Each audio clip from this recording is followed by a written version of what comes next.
Some more of those Lost 45s. Boy, I unearthed a gem for you. Billboard's Hot 100 of January 22nd, 1972. Or maybe it was January 21st, 1972.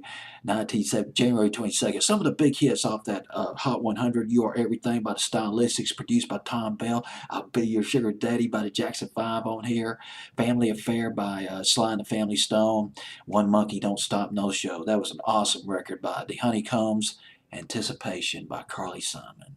Hey, Big Brother, boy, that was a kick-ass counterculture record by Rare Earth on here at number 19. But the song I want to talk to you about is all the way down. I mean, we're at the bottom of Billboard's Hot 100, a bottom feeder at number 96. Sweet Baby by Donnie Elbert, R&B singer, a somewhat obscure R&B singer. Donnie Elbert, his bread and butter was the remakes he did back in the early 70s. I'll get into that in just a minute. But he started out back in the 50s. 1955, he was in a doo-wop group called the Fiber Harps. He was the arranger, he was the songwriter, he was the guitarist of this group. He was multi-talented. He was with this group for a couple of years, went solo. His debut solo hit, the song was called, gosh, I wrote it down, What Can I Do? Went to number 12 R&B, and this was back in the late 50s.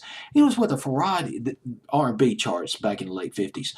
He was with a variety of record labels in the 60s and early 70s. Among them, Parkway, might have been Cameo Parkway, Checker, VJ Records, that was based in Chicago, and later on, All Platinum Records. When he was with All Platinum Records, that's when he recorded his biggest hit.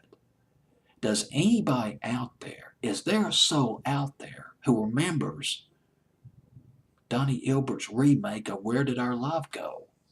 We're talking about the fall of 71, maybe early 72, but I think it's late 71. Went to number 15 on Billboard's Hot 100, number 8 in Britain. That was his biggest hit. Then he followed it up with Sweet Baby. Sweet Baby bombed though, but it was a jaunty, piano-driven record. Probably should have been a slightly bigger hit. Was on Billboard's Hot 100 for a month. It peaked at 92.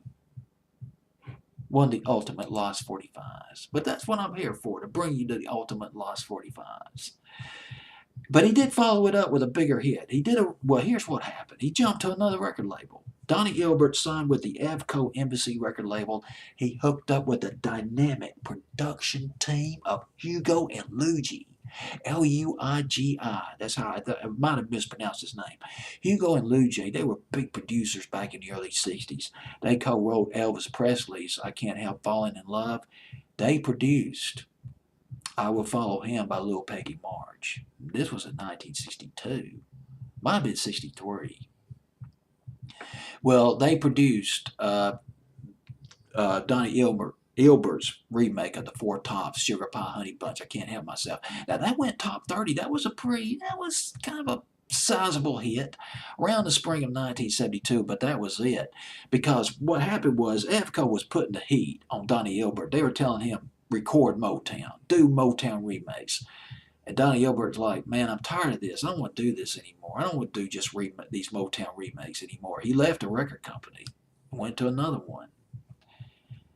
But he left us several hit records, including this very small hit, Sweet Baby, from Billboard's Hot 100, January 1972.